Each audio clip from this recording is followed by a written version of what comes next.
berjudul Hak Allah atas para hambanya. Sebelum kita membaca apa yang ditulis oleh Syekh Muhammad Jamil Zainu rahimahullah, kita titik beratkan dulu tentang masalah dua poin pertama di dua pondasi dasar Islam, yaitu rukun Islam yang pertama dan rukun iman yang pertama. Rukun Islam yang pertama adalah asyhadu an la ilaha illallah. Ini potongannya yang jadi saksi bahasan kita. Aku bersaksi bahwasanya tidak ada Tuhan yang berhak disembah kecuali Allah. Dan rukun atau poin pertama dari rukun pertama dari rukun iman adalah iman kepada Allah. Di sini seorang muslim harus menanamkan dalam hatinya, ya, dan selalu mencerna ini dengan fikirannya dan mengikrarkan dengan lisannya bahwasanya tidak ada Tuhan yang berhak disembah kecuali Allah. Tidak ada pemilik, penguasa, pencipta yang menggantikan siang dan malam, menurunkan hujan, menciptakan semua yang Anda jangkau dengan mata Anda atau Anda tidak jangkau, baik di langit, di bumi, di kedalaman lautan, kecuali Allah subhanahu wa ta'ala. Dialah satu-satunya Tuhan yang diakui oleh seluruh makhluk Allah subhanahu wa ta'ala, kecuali pembangkang dari jin dan manusia. Seluruh makhluk Allah, malaikat, langit-langit yang 7 lapis, kemudian seluruhnya yang ada di bumi, hewan-hewan, tumbuh-tumbuhan, air, batu, api, semua yang di dalaman lautan, dari semua jenis hewan lautan, semuanya, tanah yang Anda pijak pun, semuanya, dan masuk dalamnya orang-orang yang beriman dari kalangan jin dan manusia, mengikrarkan bahwasanya tiada Tuhan yang berhak disembah kecuali Allah. Dan yang membangkang hanya dari golongan jin dan manusia yang tidak mau beriman kepada Allah. Dan itu segolongan kecil saja. Pada kesempatan ini teman-teman sekalian, semoga Allah berkahi setelah kita mengetahui Tuhan kita Allah dan tidak ada Tuhan yang berhak disembah kecuali Allah. Ada judul penting yang diangkat oleh Syekh Muhammad Jamil Zainu rahimahullah setelah menjelaskan dua pondasi dasar rukun Islam dan rukun iman, yaitu hak Allah atas para hambanya. Apa yang harus kita lakukan sebagai makhluk? Kita membuka mata kita awal lahir, maka semuanya sudah ada. Tiba-tiba kita tahu ini ibu kita, ini ayah kita. Dan mereka merangkul kita dengan penuh kasih sayang. Merawat kita, mengurus kita. Anda semua pernah melalui masa bayi dan Anda bisa lihat bagaimana bayi. Mereka belum bisa ngomong, belum bisa melakukan aktivitas apapun di awal lahirnya. Kemudian pelan-pelan, ya bertahap, orang tuanya mengurusnya. Allah menanamkan cinta yang dalam hati ibunya, sehingga ibunya sibuk mengurusnya, menyusuinya, membersihkan kotorannya, membersihkan badannya, menghiasi pakaiannya, badannya dengan pakaian yang indah. Kemudian selalu merasa terhibur, gembira dengan keberadaannya. Begitu juga ayahnya, sibuk mencari nafkah untuk memenuhi kebutuhan-kebutuhannya, susunya, popoknya, apa saja yang dibutuhkan. Sampai dia dewasa pun, atau kita dewasa, juga masih diurus oleh kedua orang tua kita. Kebutuhan yang lain, air, oksigen, apa saja, semuanya sudah ada di alam semesta ini, di muka bumi ini. Tinggal Anda gunakan fasilitas tersebut untuk apa? Untuk tunduk dan beribadah kepada Allah. Hanya itu saja. Saya sudah ingatkan kemarin bagaimana dalam surah Az-Zariyat Allah menyebutkan, A'udzubillahi minasyaitonirrajim, wa ma khalaqtul jinna wal insa illa liya'budun. Aku, kata Allah, tidak menciptakan jin dan manusia kecuali hanya untuk mengabdi, menyembah kepada Aku. Tidak ada tujuan lain. Kita kerjakan perintah Allah subhanahu wa ta'ala yang wajib dan sunnah, dan silakan nikmati yang halal. Dan Anda tinggalkan semua yang dilarang, haram ataupun makruh. Dan Anda perlu garis bawahi, yang haram itu hanya sebagai ujian bagi hamba-hambanya. Dan itu sangat kecil jumlahnya. Sementara yang halal adalah hal nikmat yang boleh dinikmati. Sering kami ingatkan dan kami ingatkan kembali di kesempatan ini.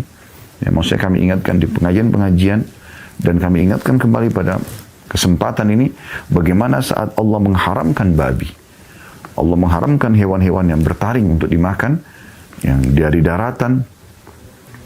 Dan Allah subhanahu wa ta'ala menghalalkan dari sisi yang lain semua pengganti babi tersebut, kambing, sapi, ayam, kelinci, semua hewan air. Maka kita lihat bagaimana yang halal sangat banyak, melimpah. Kalau seandainya Allah subhanahu wa ta'ala memberikan kepada kita nafsu ingin makan daging, Lalu kemudian Allah Subhanahu wa taala ya tidak menghalalkan atau tidak menyiapkan buat kita seluruh hewan yang berdaging haram. Maka mungkin kita kerepotan, tapi tidak. Allah memberikan yang haram sedikit saja sebagai bentuk ujian.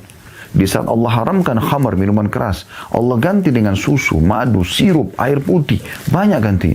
Allah haramkan zina, sementara kita punya syahwat, ingin melampiaskan biologis, karena hanya dengan itu saja populasi manusia akan berkembang. Bertemunya sel telur dengan dengan sperma, atau sperma dengan sel telur, maka jadilah manusia tersebut. Tapi Allah ajarkan kepada kita cara yang benar, yaitu nikah. Dan nikah dimudahkan oleh Allah Subhanahu wa taala. Kita tinggal menikah dengan orang yang sepadan sesuai dengan kondisi paras wajah, fisik kita, kemudian harta yang kita miliki secukupnya. Allah sudah ciptakan ada manusia yang miskin sekali, ada yang sedikit naik levelnya menengah, ada yang kaya raya. Dan Anda tinggal pilih yang sepadan dengan Anda. Yang penting sama agamanya, gitu kan? Yaitu Islam sama Islam, mukmin sama mukmin. Itu saja garis bawahi. Maka teman-teman sekalian, Allah Subhanahu wa taala menciptakan kita untuk ibadah kepadanya, dan Allah berikan fasilitas yang luar biasa. Andai saja orang yang beribadah kepada Allah, orang yang beriman kepada Allah itu, mereka tidak bisa makan, tidak bisa minum, tidak bisa tidur, tidak bisa mengejar prestasi dunia, titel akademik misalnya, menjadi seorang bisnismen, punya perusahaan, punya rumah yang bagus, mobil yang bagus, misalnya mereka tidak bisa nikmati. Maka wajar kalau ada orang tidak jadi beriman. Tapi subhanallah semua bisa. Yang penting konsepnya 5 huruf, halal. Silakan. Kejar akademik, titel akademik tertinggi, jabatan tertinggi, ya pendapatan yang tertinggi, ya, prestasi apapun, duniawi, silakan. Yang penting halal. Dan jauhi 5 huruf yang lainnya, itu haram. Dan saya sudah bahasakan tadi, yang haram itu sedikit, hanya sebagai ujian saja. Ini kurang lebih pembukaan dari tema yang akan kita bahas. Saya akan bacakan teman-teman sekalian, dan ini menarik sekali karena Syekh Muhammad Jamil Zainu rahimahullah coba membuat pelajaran kita kali ini dengan pertanyaan dan jawaban. Pertanyaan dan jawaban. Beliau mulai dengan pertanyaan nomor 1 di judul hak Allah atas hambanya. Kata beliau, untuk apa Allah Subhanahu wa taala menciptakan kita? Jawabannya, dia menciptakan kita untuk beribadah kepadanya. Yang pegang bukunya bisa lihat N-nya besar, kata ganti Allah, dan tidak menyekutukannya, tidak mempartnerkan Allah dengan jimat, batu, ya apalah, ya syaitan, dewa-dewa, lautan, api. Gak ada sekutunya Allah. Butuh apa-apa, langsung berhubungan dengan Allah. Allah sudah ajarkan caranya. Ada sholat, ada doa, ada zikir. Saya ulangi, dia menciptakan kita untuk beribadah kepadanya dan tidak menyekutukannya dengan sesuatu apapun. Dalilnya adalah firman Allah Subhanahu wa taala dalam surah Az-Zariyat ayat 56, A'udzu billahi minasyaitonir rajim, wa ma khalaqtul jinna wal insa illa liya'budun. Aku tidak menciptakan jin dan manusia kecuali untuk beribadah kepadaku. Juga dikuatkan dengan sabda Nabi SAW, Haqqullahi 'alal ibad ay ya'budu wa la yusyriku bihi syai'a. Haknya Allah atas hamba-hambanya ialah mereka beribadah kepadanya. Kerjakan apa yang diperintahkan saja. Anda fokus ke yang wajib, sholat, sholat 5 waktu, zakat, puasa Ramadan, haji. Ya. Anda mau tambah dengan sunnah, itu tambahan buat Anda. Hak Allah atas hambanya adalah hendaklah mereka beribadah kepadanya dan tidak menyekutukannya dengan sesuatu apapun. Kami sudah berikan contoh kemarin teman-teman sekalian. Di antara contoh orang menyekutukan Allah, dalam surat dia mengatakan, Iyyaka na'budu wa iyyaka nasta'in. Hanya kepadamu kami menyembah, hanya kepadamu kami minta tolong. Selepas salam minta kuburan, atau minta sama kuburan di dekat masjidnya. Mana konsekuensi dari perkataan Anda tadi? Mereka mengkultuskan kuburan tersebut. Apa kata Imam Nawawi rahimahullah, seorang ulama dalam mazhab Syafi'i yang masyhur. Beliau mengatakan, saya heran melihat orang-orang yang terus minta ke kuburan yang dia sebenarnya tahu dan menyadari di dalam kuburan adalah orang seperti dia yang sudah jadi tulang belulang. Kalau dia yakin wali dalam kuburan tersebut bisa memberikan manfaat kepadanya, ya, bahkan para nabi-nabi pun, maka bagaimana dengan yang menciptakan nabi atau wali tersebut, begitu juga dengan tanahnya atau batu nisannya dan seluruh alam semesta ini, yaitu Allah Subhanahu wa taala. Anda bayangkan saudaraku seiman dan fikiri dan renungi baik-baik. Rasulullah SAW meninggal di tahun 11 Hijriah, awal tahun 11 Hijriah. Itu maksudnya adalah 11 tahun setelah beliau hijrah ke Madinah sallallahu alaihi wasallam. Dan semua nabi-nabi dikubur di tempat mereka meninggal. Makanya kalau Anda bertanya kenapa Nabi SAW dikubur dalam rumah Aisyah radhiyallahu anha, karena memang begitu perintah Nabi SAW. Semua nabi-nabi dikubur di tempat mereka meninggal. Karena beliau meninggal di kamar Aisyah radhiyallahu anha, maka dikubur di situ. Anda bayangkan teman-teman sekalian, puluhan tahun setelah meninggalnya Nabi SAW, kuburan Nabi SAW ada di kamar Aisyah dan ranjang Aisyah ada di sebelah atau dekat kuburan tersebut. Nah, Aisyah hidup di zaman Abu Bakar, di zaman Umar, zaman Uthman, zaman Ali, zaman Muawiyah. 5 ya pemimpin Islam setelah Nabi SAW beliau masih hidup. Puluhan tahun. Tapi belum pernah ada satu riwayat pun Aisyah mengatakan, wahai muslimin, ini kuburan Nabi kalian, ambillah tanahnya. Wahai muslimin, ini kuburan Nabi kalian, datanglah minta kepadanya. Belum pernah. Dan belum pernah ada satupun riwayat para sahabat mengerjakan itu, teman-teman sekalian. Kalau mereka generasi terbaik para sahabat yang hidup menyaksikan turunnya wahyu, berjuang bersama Nabi SAW, tidak melakukan para nabi, bagaimana Anda bisa melakukan itu? Kalau para nabi pun tidak bisa, bagaimana dengan kuburan orang-orang selain Nabi Muhammad SAW? Kita datang, ucapkan salam hormat kita kepada Nabi SAW, salawat Ibrahim pada saat ziarah kuburnya. Ini semua jemaah umrah insya Allah nanti selepas karantina, ya kedepannya semoga semuanya insya Allah negatif hasil PCR-nya, kita akan ziarah kuburan Nabi SAW. Mengucapkan salam, lalu mengucapkan juga salam kepada dua sahabat yang mulia dan mertua beliau, Abu Bakar dan Umar radhiyallahu anhuma. Kemudian kita jalan. Dan pada saat kita selesai ziarah kuburan Nabi SAW, di sebelahnya, misalnya ada kuburan Baqi, kuburan para sahabat, kita pun mengucapkan salam kepada mereka. Dan Nabi SAW mencontohkan, beliau hampir setiap pekan berulang kali mendatangi kuburan Baqi, lalu mengucapkan salam pada mereka dan mendoakan mereka. Andai saja apa yang Anda lakukan selama ini, mengambil tanahnya, mengkultuskan kuburan itu dibolehkan, maka kenapa Nabi SAW tidak contohkan? Nabi SAW bisa saja mengatakan, hai muslimin, ini kuburan para syuhada Uhud, ini kuburan para syuhada Badr, ini kuburan sahabat-sahabatku Baqi, ambil tanahnya. Atau beliau tunjukkan misalnya, ada kuburan Nabi ini dan Nabi itu, pergilah ke sana, lalu ambillah tanahnya misalnya. Coba Anda cari, tidak ada satupun riwayat menjelaskan masalah itu. Maka Anda harus memahami bahwasanya kita tidak boleh mengkultuskannya, tapi kita boleh menziarahinya, mengambil pelajaran, mendoakan mereka. Silakan berdoa sampai 1 jam untuk si mayit, tidak ada larangan. Tapi lakukan itu karena Allah Subhanahu wa Ta'ala. Minta kepada Allah agar si mayit ya diampuni, dimaafkan, dijadikan kuburnya taman dari taman surga, dan bukan Anda minta kepada mayit tersebut. Berapa banyak di antara umat Islam yang masih menggantung jimat di badannya, batu-batuan dan segala macam hal yang ini sebenarnya dia tidak sadari. Ada sabda Nabi SAW, man 'allaka tamimatan faqad asyrak. Siapa yang menggantungkan jimat di tubuhnya, maka dia telah berbuat kesyirikan. Sementara di sini Anda melanggar hak Allah Subhanahu wa Ta'ala. Perhatikan sabda Nabi SAW ini dalam hadis riwayat Bukhari Muslim tadi yang saya bacakan, saya ulangi lagi. Kata Nabi SAW, haqqullahi 'alal ibad ay ya'buduhu wa la yusyriku bihi syai'a. Haknya Allah atas hamba-hambanya, kita diciptakan untuk apa? Untuk menyembah Allah, dan tidak cukup sampai situ, dan tidak boleh menyekutukan sesuatu pun dengannya. Mempartnerkan Allah tidak akan pernah diterima. Sampai dalam sebuah hadis yang sahih kata Nabi SAW, Allah berfirman, aku adalah orang yang paling berlepas diri dengan sekutu. Ana agna syuraka ani syirk, man asyraka ma'iyya ghairi taraktu wa syirku. Siapa yang menyekutukanku dengan sesuatu apapun, maka aku akan tinggalkan dia bersama sekutunya itu. Allah Subhanahu wa Ta'ala zat yang maha esa. Anda sudah hafal surah Al-Ikhlas. A'udzu billahi minasyaitonir rajim. Qul huwallahu ahad. Ikrarkan. Tanamkan dalam kehidupanmu sehari-hari, ya. Selalu renungi dengan fikiran, ucapkan dengan lisan, renungi dengan hati, ya. Bahwasanya Allah itu ahad, esa. Allahu samad. Allah yang semua bergantung padanya. Lam yalid wa lam yulad, tidak berada, tidak diperanatkan. Walam yakul lahu kufuwan ahad. Allah pun tidak butuh pada siapapun. Tidak butuh, teman-teman sekalian. Sederhana sekali ibadah kepada Allah Subhanahu wa Ta'ala. Anda lagi lihat nikmat melimpah depan mata Anda tinggal mengatakan alhamdulillah atas nikmat ini. Kalau ada pada orang lain, Anda mengatakan ya Allah berikan aku seperti itu. Kalau Anda lihat musibah, Anda bersyukur kalau Anda tidak ditimpa, misalnya Anda nonton di berita, dan kalau sedang menimpa Anda tinggal bersabar dan minta kepada Allah untuk menghilangkannya. Selesai.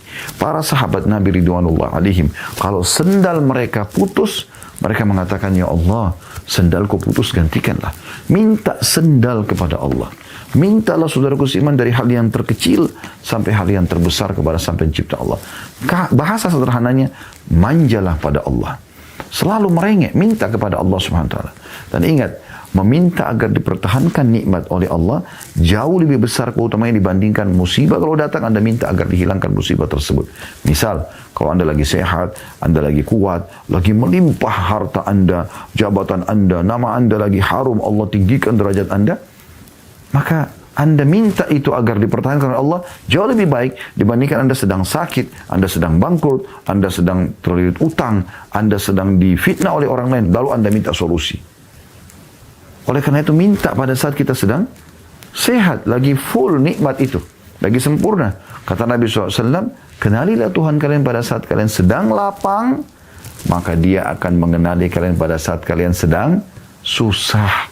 Ya, Anda mau doa Anda diijabah sama Allah, di saat Anda lagi sulit, lagi sakit, ingin disembuhkan penyakit, lagi bangkrut, ingin dikembalikan hartanya, atau lilit utang, dilunasi utangnya, atau ingin menikah, ingin jodoh, ingin apa saja, ya, ingin dilapangkan, maka berdoa pada saat Anda lagi lapang. Berapa banyak nikmat Allah Subhanahu wa taala yang melimpah, yang di waktu lapang itu justru kalau kita berdoa, Allah nanti mudahkan urusan kita di saat kita sedang sempit. Ini poinnya teman-teman sekalian. Ini poinnya. Murnikan ibadah Anda kepada Allah Subhanahu wa taala. Jangan lagi sekutukan Allah Subhanahu wa taala. Ya, ini poin harus digarisbawahi, dan ini poin terpenting dalam bahasan judul kita ini. Selanjutnya, kata beliau, pertanyaan kedua, apakah ibadah itu? Kan kita diciptakan untuk ibadah. Beliau mengatakan jawabannya ialah ibadah adalah suatu istilah yang mencakup semua atau segala ucapan dan perbuatan dicintai oleh Allah. Seperti doa, sholat, menyembelih kurban, dan lain-lain. Allah Subhanahu wa taala berfirman dalam surah Al-An'am ayat 162, A'udzu billahi minasyaitonir rajim. Qul inna salati wa nusuki wa mahyaya wa mamati lillahi rabbil alamin. Katakan, hai Muhammad, ajarkan kepada hamba-hambaku, ya, sesungguhnya solatku, berarti tidak boleh riak, hanya untuk Allah. Solat ikhlas karena Allah, bukan karena mau dipuji, bukan karena terpaksa, bukan karena tidak enak. Ibadahku semuanya jenis bentuk kepatuhan kepada Allah, zikir, berdoa, baca Quran, menuntut ilmu, bakti sama orang tua, segala-galanya. Hidupku dan matiku hanyalah untuk Allah, Rabb semesta alam. Nabi SAW bersabda, Allah Ta'ala telah berfirman hadis Qudsi, وَمَا تَقَرَّبَ إِلَيَّ عَبْدِي بِشَيْءٍ أَحَبَّ إِلَيَّ مِمَّا افْتَرَضْتُهُ عَلَيْهِ. Dan tidaklah hambaku bertakarrub atau mendekatkan diri kepadaku dengan sesuatu yang lebih aku cintai daripada hal-hal yang aku wajibkan kepadanya. Jadi artinya, ibadah itu tahapannya adalah memulai hal-hal yang wajib, kemudian setelah itu pindah ke hal yang sunnah. Dan ibadah itu, teman-teman, poin yang sangat penting. Saya harap Anda betul-betul merenungi masalah ini. Ibadah itu yang Anda kerjakan, yang membutuhkannya adalah Anda. Dan Allah tidak butuh itu. Allah sama sekali tidak butuh dengan sholat kita, puasa kita, zakat dan sedekah kita, haji dan umrah kita, bakti sama orang tua, apa saja, Allah tidak butuh semua itu. Kita yang membutuhkannya. Selama ini kenapa kita buru-buru kalau sholat? Kita perhitungan kalau ingin sedekah. Kita malas kalau mengerjakan ibadah-ibadah secara umum karena kita berpikir Allah yang butuh. Allah tidak butuh, teman-teman sekalian. Dalam sebuah hadis Bukhari, Nabi SAW bersabda, Allah berfirman, wahai hamba-hambaku, sesungguhnya amal-amal yang aku wajibkan untuk kalian atau aku perintahkan pada kalian adalah untuk kalian, yang aku perintahkan lalu akan kembalikan balasannya kepada kalian. Jadi Allah tidak butuh. Kita harus selalu merasa butuh dengan ibadah itu. Kita harus merasa rindu dan ingin mengejar, meraih kesempatan ibadah itu, karena memang waktu kita sangat terbatas. Di saat ajal datang, sudah tidak bisa lagi berbuat apa-apa. Setiap detiknya, saudaraku seiman, kita bisa meninggal dunia. Bukankah di saat ini, detik ini, Anda bisa meninggal dunia tanpa harus Anda masuk di ruangan ICU? Berapa jumlah ruangan ICU di rumah sakit? Banyak orang berpikir dia akan meninggal kalau seandainya dia masuk ke rumah sakit. Tidak, saudaraku seiman.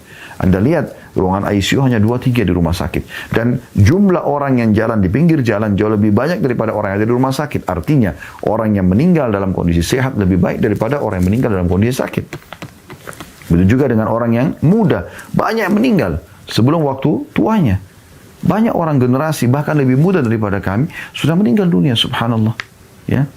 Ada juga orang yang Allah panjangkan umurnya, tapi kita tidak pernah tahu. Maka pada saat orang meninggal, dia akan menyesali semua peluang ibadah yang dia sia-siakan. Dan dia akan menyesali juga setiap peluang dosa yang dia tidak sia-siakan. Dia kerjakan semuanya dan tidak sempat taubat. Oleh karena itu teman-teman sekalian sadar. Sebelum tiba saatnya nanti Anda menyesal. Maksimalkan waktu sebelum ajal datang dengan ibadah kepada Allah Subhanahu wa Ta'ala. Kami sempat mengadakan pelatihan tentang 5 menit menjadi jenazah. Kami siapkan kain kafan pada saat itu, ya. Kemudian kami minta peserta pengajian untuk datang dan masuk ke dalam kain kafan tersebut. Dan pada saat dia masuk di kain kafan, saya minta agar matanya ditutup. Lalu kemudian panitia menempelkan, menghembuskan tubuhnya dengan kain kafan tersebut. Lalu saya coba menggunakan mikrofon, saya menasihati, saya mengatakan, tutup mata Anda, lupakan semua hiruk-pikuk di ruangan ini kalau Anda hadir di acara pengajian. Antara Anda dengan kain kafan ini saja. Ingat dan bayangkan semua peluang ibadah yang Anda sia-siakan. Wajib ataupun sunnah. Sholat asal jadi saja. Berapa banyak sholat sunnah yang ditolak. Udahlah, punya kesempatan. Sholat malam nggak mau, sholat duha nggak mau. Qobliyah, ba'diyah, tahiyat masjid, sholat taubat. Tidak mau semua dikerjakan. Berapa kali, berapa hari lewat tidak zikir pagi petang. Tidak pernah baca hizib Al-Quran atau beberapa ayat Al-Quran setiap harinya. Tidak pernah peduli dengan bakti pada orang tuanya. Tidak pernah sedekah. Banyak orang miskin yang ditolak pada saat minta. Dan segala macam hal. Peluang-peluang ibadah yang sia-sia. Dan Anda menyesal sekarang karena Anda tidak bisa lagi kembali mengerjakan. Dan memang benar teman-teman sekalian. Kalau kemarin, ya, saya hari ini hari Senin, kemarin hari Ahad, ada peluang bersedekah, lalu Anda tidak bersedekah. Maka Anda tidak mungkin bisa minta kepada Allah, ya Allah kembalikan saya ke hari kemarin, karena saya ingin bersedekah. Udah nggak bisa lagi. Udah nggak bisa. Jadi kesempatannya hanya pada saat itu. Ya, kesempatan mengerjakan ibadah hanya di saat itu saja. Kalau 1 tahun yang lalu Anda tidak sholat subuh, Anda tidak bisa kembali. Atau tadi hari ini, Anda tidak sholat subuh misalnya. Anda tidak bisa lagi. Ya. Misalnya tidak sholat di masjid misalnya, berjamaah. Anda baru tahu, oh sebenarnya lebih besar pahalanya ke masjid. Tidak bisa lagi Anda bilang, ya Allah kembalikan waktu subuh, saya ingin beribadah. Tidak bisa lagi. Maka Anda harus segera menyelamatkan diri Anda. Anda yang harus tunduk dan merasa perlu dengan ibadah tersebut. Jangan berpikir Allah membutuhkannya. Allah tidak butuh dengan ibadah tersebut. Subhanallah, ini kesempatan ibadah. Kalau dosa, orang berbuat dosa, pelanggaran. Tapi Anda bisa taubat setiap saat selama Allah masih belum ya merenggut nyawa Anda. Maka saya kembali ke tadi contoh, saya mengatakan kepada peserta yang ikut itu, bayangkan semua ibadah-ibadah yang Anda sia-siakan. Ya, anggap remeh. Dan Anda menyesal sekarang karena Anda butuh dengan satu ibadah itu saja. Apalagi dengan yang banyak Anda sia-siakan. Dan bayangkan semua peluang dosa yang Anda tidak sia-siakan. Semua dikerjakan dan tidak sempat tobat. Dan sekarang Allah akan hukum Anda. Kemudian saya bilang kami akan angkat Anda ke geranda jenazah. Kami masukkan geranda jenazah. Lalu kita buat seperti liang lahat. Ya. Kemudian kita masukkan ke sana, lalu saya mengatakan, buka mata Anda sekarang. Inilah tempat Anda sekarang. Seluas apapun rumah Anda di muka bumi ini, maka ini tempat Anda sekarang 1 kali 2 meter. Subhanallah, setelah itu kita keluarkan, pesertanya pada nangis-nangis, merasa menyesal. Saya kasih mikrofon, tolong panitia kasih mikrofon. Biarkan saudara kita ini menceritakan bagaimana pengalamannya 5 menit saja jadi jenazah. Penyesalan yang luar biasa yang terjadi. Gitu ya. Dan merasa ingin beribadah kepada Allah Subhanahu wa Ta'ala. Nah ini harus kita sadari. Makanya Rabi' ibn Husain rahimahullah, beliau gali liang lahat di belakang rumahnya, dan setiap hari beliau selalu masuk ke situ lalu membaca firman Allah Subhanahu wa Ta'ala yang berbunyi, A'udzu billahi minasyaitonir rajim, qala rabbirji'un la'alli a'malu shalihan fima tarakt. Yang artinya, wahai Tuhanku, pada saat orang-orang kafir mau meninggal dunia, orang yang banyak melakukan dosa, dia mengatakan, qala rabbirji'un, wahai Tuhanku kembalikan aku ke dunia. La'alli a'malu shalihan fima tarakt. Semoga saja aku bisa mengejar peluang-peluang ibadah yang aku sia-siakan. Tapi sudah nggak ada kesempatan lagi. Ya, makanya sekarang Anda punya kesempatan untuk itu. Pertanyaan ketiga, bagaimana kita beribadah kepada Allah? Jawabannya, kita beribadah kepadanya, N-nya besar kata ganti Allah, dengan cara yang telah Allah dan Rasulnya perintahkan.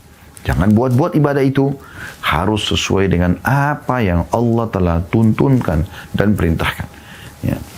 Sesuai dengan firman Allah Subhanahu wa taala di dalam surah Muhammad ayat 33, A'udzu billahi minasyaitonir rajim, ya ayyuhalladzina amanu athi'ullaha wa athi'ur rasul wa la tubtilu a'malakum. Yang artinya, hai orang-orang beriman, taatilah Allah dan taatilah Rasul, dan janganlah kamu membatalkan atau merusak amal-amalmu. Makna merusak amal-amal adalah kau kerjakan, tapi kamu tidak mengikuti apa yang Allah dan Rasulnya perintahkan. Selama apapun, sekonsentrasi apapun Anda kerjakan ibadah tersebut, ya, sebagus apapun Anda mengemasnya, selama tidak ada perintah Allah dan Rasulnya, percuma saja, tidak akan diterima. Nabi SAW bersabda dalam sebuah hadis yang sahih riwayat Imam Muslim, "Man 'amila 'amalan laisa 'alaihi amruna fahuwa rad." Siapa yang melakukan amalan yang tidak termasuk dalam urusan keagama kami ini, tidak pernah Nabi contohkan selama hidupnya, sahabat tidak contohkan, lalu dia sibuk melakukan, maka amalan tersebut tertolak. Nah, jadi kalau Anda diajarkan oleh seorang ustadz, ya, seorang guru agama Anda, mengatakan kerjakanlah ini, kerjakan. Anda punya hak mengatakan apakah ada dalilnya, ada perintahnya enggak, supaya benar gitu, supaya benar. Anda kalau kerja di satu perusahaan, Anda ikutin yang diinstruksikan oleh perusahaan, maka Anda dapat gaji. Tapi kalau Anda kerjakan yang tidak diperintahkan walaupun niat Anda baik, tetap tidak diterima oleh perusahaan. Saya sering kasih contoh, saya berikan gambaran lagi sekarang. Kalau Anda masuk ke satu perusahaan, Anda kerja nih.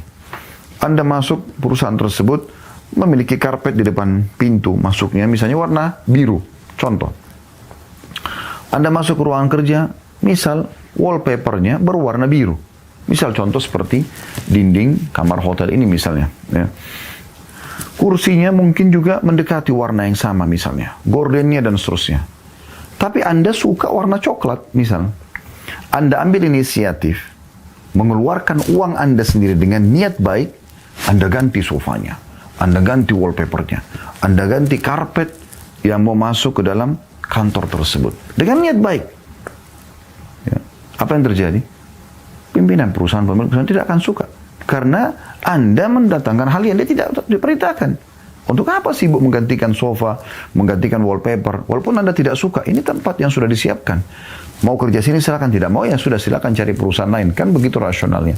Nah seperti itu kurang lebih teman-teman. Jangan sia-siakan waktu Anda dengan sibuk melakukan amalan-amalan ibadah yang tidak punya rujukan wahyu Al-Quran dan Sunnah. Pertanyaan keempat, haruskah kita beribadah kepada Allah dengan rasa takut atau khauf dan harapan atau roja? Jadi kita berada di antara keduanya ya. Takut amalan kita tidak diterima, sementara diikuti dengan harapan juga agar Allah terima. Jadi apakah kita harus ibadah seperti ini? Jawabannya iya. Demikianlah kita beribadah kepadanya. N-nya besar kata ganti Allah. Allah Ta'ala, Allah yang maha tinggi berfirman, menggambarkan tentang orang-orang mukmin dalam surah Sajdah ayat 16. Potongan ayat, kalau Anda belum pegang bukunya bisa buka di aplikasi Al-Quran di HP Anda. Surah As-Sajdah ayat 16. Potongan ayatnya, A'udzu billahi minasyaitonir rajim, yad'una rabbahum khaufan wa tama'a. Mereka selalu berdoa kepada Rabb mereka dengan penuh rasa takut dan harap. Takut Allah tidak terima sehingga dia selalu meningkatkan kualitasnya, menjaga konsentrasinya, khusyuknya, dan juga tamak. Berharap Allah terima. Ya. Jadi dia takut Allah tidak terima, dia berharap juga Allah terima. Jadi di antara dua ini. Dan Nabi SAW bersabda kepada seseorang pemuda, "Kaifa tasna'u ya ibna akhi idza shallait?" Apa yang kau perbuat wahai ponakanku jika kamu sholat? Nah, biasanya orang Arab itu untuk menghormati orang lain, kalau masih muda dia mengatakan ya ibna akhi, wahai anak saudaraku. Maksudnya ayahmu itu saudaraku dalam Islam. Maka pemuda itu menjawab, saya meminta surga kepada Allah dan saya memohon perlindungan kepadanya dari api neraka. Jadi berharap masuk surga dan takut masuk ke dalam neraka. Hadits ini sahih diriwayatkan oleh Abu Daud ya, dan disahihkan oleh Syekh Albani. Jadi dari sini kita bisa lihat kita memang beribadah mengejar rahmat Allah SWT dan diantaranya surga, gitu kan?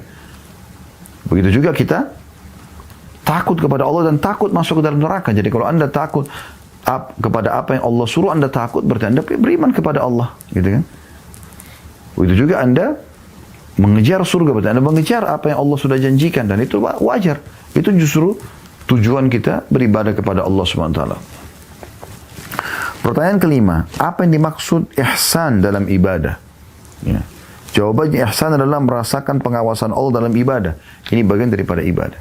Selalu merasa Allah melihat, walaupun Anda sholat sendiri, walaupun Anda sedekah hanya Anda dengan fakir miskin, atau hanya Anda dengan kotak amal, ya, Anda selalu tetap menjaga puasa dengan kualitasnya, walaupun Anda sendirian, Anda berada di negara yang Anda minoritas muslim, di negara-negara barat misalnya, ya, di Jepang, di Korea, Anda minoritas, tapi Anda tetap merasa terawasi, gitu ya. Nah, itu namanya ihsan. Sebagaimana Allah Ta'ala telah berfirman, Allah Maha Tinggi telah berfirman dalam surah Asy-Syu'ara, ya, ayat 218 sampai 219 yang berbunyi, A'udzubillahi minasyaitonirrajim, alladzi yaraka hina taqum wa taqallubaka fis sajidin. Yang Allah itu adalah yang melihat kamu ketika kamu berdiri untuk sholat, dan melihat pula perubahan gerak badanmu di antara orang-orang yang sujud. Jadi Allah mengetahui semuanya. Allah punya sifat As-Sami', Maha mendengar. Mendengar semuanya dan mengerti semuanya, walaupun secara bersamaan. Sekian juta hambanya berdoa bersamaan, Allah dengar semuanya, Allah mengerti semuanya, Allah berikan sesuai yang dia inginkan, dan Allah tolak siapa yang harus ditolak. Basir, melihat apapun walaupun secara bersamaan semuanya. Jangan tidak sama dengan penglihatan kita. Allah itu adim, Maha mengetahui semuanya walaupun secara bersamaan, dengan kemahaluasan ilmunya Sang Pencipta Allah Subhanahu wa taala. Dan Nabi SAW bersabda ketika ditanya tentang ihsan, ini rangkaian puncak daripada ibadah. Ya, setelah kita beribadah sesuai dengan tuntunan wahyu Al-Quran dan Sunnah yang dicontohkan, dan kita juga, kata Nabi SAW, an ta'budallaha ka'annaka tarahu, fa in lam takun tarahu fa innahu yarak. Kamu beribadah kepada Allah seakan-akan kamu melihatnya. Maka apabila kamu tidak melihatnya, sungguhnya dia melihatmu. Hadis sahih diriwayatkan oleh Imam Muslim. Teman-teman sekalian, kita akan masuk ke poin lain tentang masalah berbagai macam tauhid dan faedahnya, atau berbagai macam, ya, pengesaan kepada Allah SWT untuk mudah memahaminya. Pertanyaan yang keenam di sini, langsung masuk ke lanjutannya, ya. Mengapa Allah mengutus para rasul?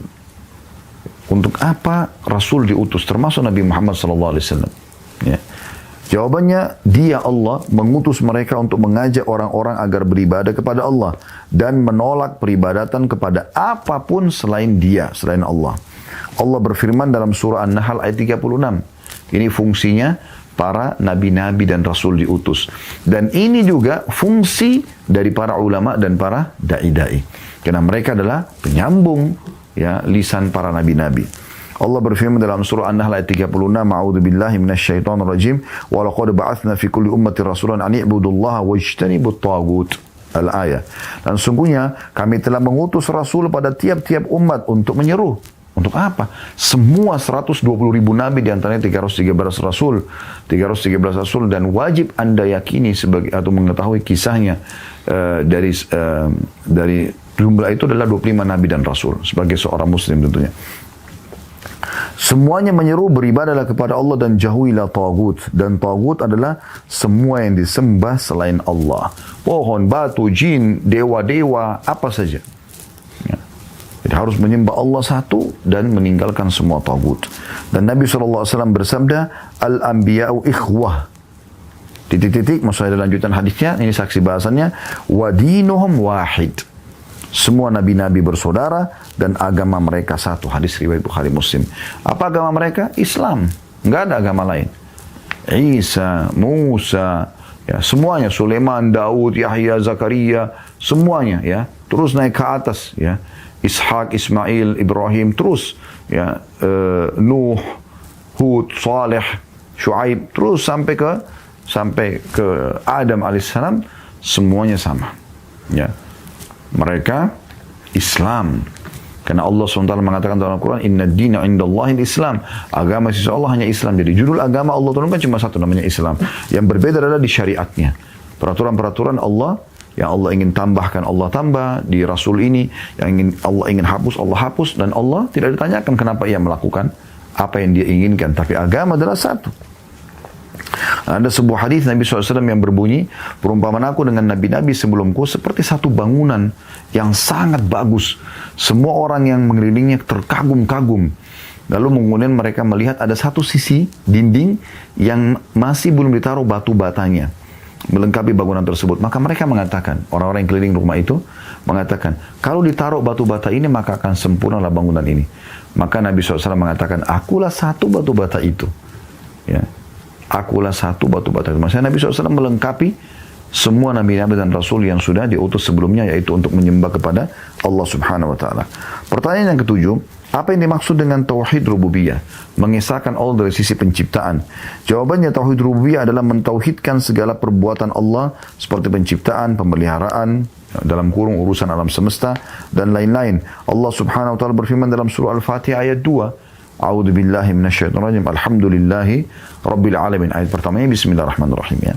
Segala puji bagi Allah, Rabb semesta alam. Dan makna Rabb adalah ya, ada di situ footnote, kalau Anda lihat footnote nomor ya, 15. Rabb adalah zat yang ditaati, yang memiliki, mendidik, memelihara. Lafaz Rabb ya tidak dapat dipakai untuk selain Allah kecuali kalau ada sambungannya seperti Rabbul Bait atau tuannya rumah. Intinya teman-teman sekalian, tauhid rububiyah adalah kita mengimani dan mengisahkan Allah dari sisi penciptaan. Dan Nabi SAW bersabda, Anta Rabbus samawati wal ard. Dalam doa beliau di salat malam, Engkau lah wahai Allah adalah Rabb langit dan bumi. Maksudnya pemilik, pencipta, pengawas, ya, pemelihara langit dan bumi ini. Pertanyaan ke-8, apa yang dimaksud dengan tauhid uluhiyah? Mengisahkan Allah dari sisi ibadah. Tauhid uluhiyah, jawabannya adalah tauhid uluhiyah adalah mentauhidkan Allah dalam beribadah kepadanya seperti berdoa dan menyembelih, sebagaimana Allah Subhanahu wa taala menyebutkan dalam surah Al-Baqarah ayat 163. Bunyinya, a'udzubillahi minasyaitonir rajim, wa ilahukum ilahu wahidun la ilaha illa huwar rahmanur rahim. Dan ilahmu adalah ilah yang maha esa, Tuhan ya. Tidak ada ilah yang berhak diibadai melainkan Dia yang maha pemurah lagi maha penyayang. Dan Nabi SAW bersabda, فَلْيَكُنْ أَوَّلَ مَا تَدْعُوهُمْ إِلَيْهِ شَهَادَةُ أَنْ لَا إِلَهَ إِلَّا اللَّهِ. Pada saat beliau bersabda kepada Mu'adz bin Jabal yang diutus menjadi da'i ke Yaman, Nabi SAW mengatakan, maka hendak hal pertama yang kamu suruhkan kepada mereka adalah persaksian bahwasanya tidak ada ilah yang berhak diibadai dengan benar kecuali Allah. Hadis riwayat Bukhari Muslim. Dalam riwayat Bukhari lain disebutkan, فَلْيَكُنْ أَوَّلَ مَا تَدْعُوهُمْ إِلَيْهِ أَنْ يُوَحِّدُوا اللَّهَ تَعَالَى. Maka hendaklah hal pertama yang kamu serukan kepada mereka adalah mereka mentauhidkan Allah Ta'ala. Jadi beribadah hanya kepada Allah. Itu tauhid uluhiyah. Pertanyaan ke-9. Apa yang dimaksud dengan tauhid asma' wa sifat? Mengisahkan Allah dari nama-nama dan sifat-sifat yang mulia. Jawabannya, tauhid asma' wa sifat atau mengisahkan Allah di nama-nama dan sifat-sifat adalah menetapkan nama-nama dan sifat-sifat bagi Allah yang telah Allah jelaskan sendiri di dalam kitabnya atau dijelaskan oleh Rasul dalam hadis-hadis yang sahih. Penetapan tersebut sesuai dengan hakikatnya tanpa ta'wil menafsirkannya, tanpa tamthil menyerupakannya dengan makhluk, tanpa ta'til penghapusan atau penolakan, tanpa takyif menanyakan bagaimananya, seperti bersemayamnya Allah di atas arsh. Kita imani apa adanya. Seperti turunnya Allah ke langit bumi di sepertiga malam. Ya. Kita imani turunnya Allah SWT tanpa kita menolaknya, tanpa kita mentakwil, menginterpretasikan, mengalihkan maknanya, tanpa kita menyerupakan dengan makhluk. Atau tangan Allah Subhanahu wa taala, ya. Dan yang Allah sebutkan, yadullahi fawqa aydihim, tangan Allah di atas tangan-tangan mereka. Itu kuasa Allah SWT. Kita imani seperti apa adanya. Sebagaimana Allah Ta'ala berfirman, dan itu semua dalam lingkup firman ini, dalam surah Asy-Syu'ara ayat 11, yang bunyinya, a'udzubillahi minasyaitonir rajim. Ini ada potongan ayat awalnya, tapi kita ambil saksi bahasanya, laisa kamitslihi syai' wa huwas samiul basir. Karena beliau memotong ayat di sini untuk saksi bahasannya. Tidak ada sesuatu pun yang serupa dengan dia. Dianya besar kata ganti Allah. Dan dialah yang maha mendengar lagi maha melihat. Juga Nabi SAW bersabda, Yanzilullahu ila samai dunya kulla laylah. Allah turun ke langit dunia setiap malam. Dalam hadis riwayat Muslim. Maka ia turun, kata beliau, sesuai dengan keagungannya yang tidak seorang pun dari makhluknya bisa menyamainya. Tapi kita imani apa adanya. tanpa kita mentakwilkan. Karena kalau kita takwilkan, kita seakan-akan mengalihkan makna dari apa yang sudah Allah SWT sebutkan. Pertanyaan yang ke-10, di mana Allah? Jawabannya, Allah Ta'ala bersemayam di atas arsh, di atas langit. Dia Allah SWT berfirman dalam surah Toha ayat 5, A'udhu billahi minasyaitonir ar-Rahmanu alal arsy istawa. Ar-Rahmanu alal arsy istawa. Ar-Rahman atau zat yang maha pemurah yang bersemayam di atas arsy-Nya. Dan arsy Allah ada di atas langit. Dan Nabi SAW bersabda, Inna Allah kataba kitaban. Ya, titik-titik di situ berarti masalah lanjutan hadisnya. Kemudian saksi bahasanya, fahuwa maktubun indahu fauqal arsh. Sesungguhnya Allah menulis segala sesuatu dalam kitab atau catatan takdir, Lauhil Mahfuz, titik-titik. Lalu akhir hadis berbunyi, dan ia tertulis ada di sisinya di atas arsh. Dalam hadis Bukhari dan Muslim. Kenapa Anda kalau berdoa Anda mengangkat tangan ke langit? Karena Anda tahu Tuhan Anda di atas langit sana, gitu kan? Allah Subhanahu wa Ta'ala menciptakan semua itu dengan kemahakuasaannya, seluruh langit dan bumi, lalu Allah menjelaskan kalau Allah ada di atas langit sana. Dalam sebuah hadis Bukhari disebutkan, ada seseorang lewat dengan hamba sahaya dia perempuan, lalu Nabi SAW memberhentikan sejenak, lalu beliau bertanya, gitu kan, ya, di mana Allah? Wanita itu lalu menunjuk ke langit sambil mengatakan, di langit. Ya. Kemudian kata Nabi SAW, siapa aku? Wanita itu mengatakan, Anda adalah utusannya. Kata Nabi SAW kepada tuannya, bebaskan budak ini karena dia beriman kepada Allah. Karena dia beriman kepada Allah Subhanahu wa Ta'ala. Ya, dan ini adalah hal yang fitrah yang harusnya kita fahami. Pertanyaan ke-11 teman-teman sekalian, apakah Allah bersama kita? Jawabannya, Allah bersama kita dengan pendengarannya, penglihatannya dan ilmunya. Nah, semuanya N-nya besar, kata ganti Allah. Allah Ta'ala berfirman pada Nabi Musa AS dalam surah Toha ayat 46, A'udhu billahi minasyaitonir rajim, Qala la takhafa innani ma'akuma asma'u wa ara. Dia Allah berfirman, janganlah kamu berdua khawatir, hai Musa dan Harun, karena sungguhnya aku bersama kamu berdua. Aku maha mendengar dan maha melihat. Allah mendengar, Allah melihat. Ya. Dan Nabi SAW bersabda, Innakum tad'una sami'an qariban wa huwa ma'akum. Sesungguhnya kalian menyeru kepada zat yang maha mendengar lagi maha dekat, dan dia bersama kalian, yaitu dengan keluasan ilmunya. Hadis riwayat Muslim. Kemudian pertanyaan terakhir adalah pertanyaan yang ke-12, apa faedah bertauhid atau tauhid, mengesahkan Allah? Jawabannya, faedahnya adalah untuk mendapatkan keselamatan dari siksa atau hukuman di akhirat, hidayah di dunia dan pengampunan dari dosa-dosa. Allah Subhanahu wa Ta'ala berfirman dalam surah Al-An'am ayat 82, A'udzu billahi minasyaitonir rajim, alladzina amanu wa lam yalbisu imanahum bidzulmin ulaika lahumul amnu wa hum muhtadun. Orang-orang yang beriman dan tidak mencampur adukkan iman mereka dengan kezaliman atau kesyirikan. Mereka itulah orang-orang yang mendapat keamanan dari hukuman, dan mereka itu adalah orang-orang yang mendapat petunjuk. Jadi kita menauhidkan Allah agar kita betul-betul mendapatkan apa yang Allah janjikan, ya, kepada orang yang patuh, dan juga kita selamat dari apa yang Allah ancamkan kepada orang yang membangkang. Juga sabda Nabi SAW, Haqqul ibadi ala Allahi alla yu'adziba man la yushriku bihi syai'a. Tadi sudah kita bahas kalau haknya Allah, yaitu kita beribadah kepada Allah dan tidak menyekutukannya dengan sesuatu apapun. Di sini Nabi SAW mengatakan, sementara hak para hamba atas Allah, ya, kita punya hak atas Allah, Allah akan berikan kepada kita, adalah bahwa dia Allah tidak akan mengadab atau menyiksa mereka yang tidak berbuat syirik sedikit pun kepadanya. Hadis riwayat Bukhari dan Muslim. Ya, ini adalah sesuatu yang sangat luar biasa yang harus diperhatikan. Dan kita akan tutup teman-teman sekalian dengan poin terakhir yang kita bahas pada pagi ini insyaAllah, yaitu syarat-syarat diterimanya amal. Kita sudah bicara tadi tujuan kita diciptakan adalah ibadah, dan kita mau tahu ibadah ini diterima bagaimana caranya. Kata beliau, masuk langsung lanjutan pertanyaan ke-13 karena ini berurut ya. Apakah syarat-syarat agar amal perbuatan kita diterima? Jawabannya, syarat-syarat agar amal perbuatan kita, sholat, puasa, zakat, haji, umroh, apa saja semua jenis ibadah akan diterima oleh Allah. Ya. Syarat amal perbuatan kita diterima oleh Allah ada 3 macam kata beliau. Yang pertama, iman kepada Allah dan mentauhidkannya. Ya. Sebagaimana Allah berfirman dalam surah Al-Kahfi ayat 107 yang berbunyi, A'udzubillahi minasyaitonir rajim, innal ladzina amanu wa 'amilus solihati kanat lahum jannatul firdausi nuzula. Sesungguhnya orang yang beriman dan beramal saleh, bagi mereka adalah surga Firdaus menjadi tempatnya. Ini yang pertama. Jadi kalau orang tidak beriman kepada Allah, orang kafir, walaupun mereka melakukan ibadah-ibadah yang umat Islam lakukan, tidak diterima oleh Allah SWT. Dan Allah akan membalas perbuatan itu di dunia. Misalnya dia bakti sama orang tua, dia jenguk orang sakit. Dalam agama Allah ini benar, perintah Allah. Karena mereka tidak beriman kepada Allah, tidak menjadi muslim, maka Allah akan gantikan dalam bentuk nikmat di dunia. Mereka tidak akan dapat lagi balasan di akhirat. Dan Nabi SAW bersabda, Qul amantu billahi thumma istaqim. Katakanlah aku beriman kepada Allah, kemudian istiqamalah, maksudnya teguh di atas jalan lurus tersebut dengan mengikuti perintah dan meninggalkan larangan sebagaimana hadis riwayat Muslim. Ini syarat yang pertama.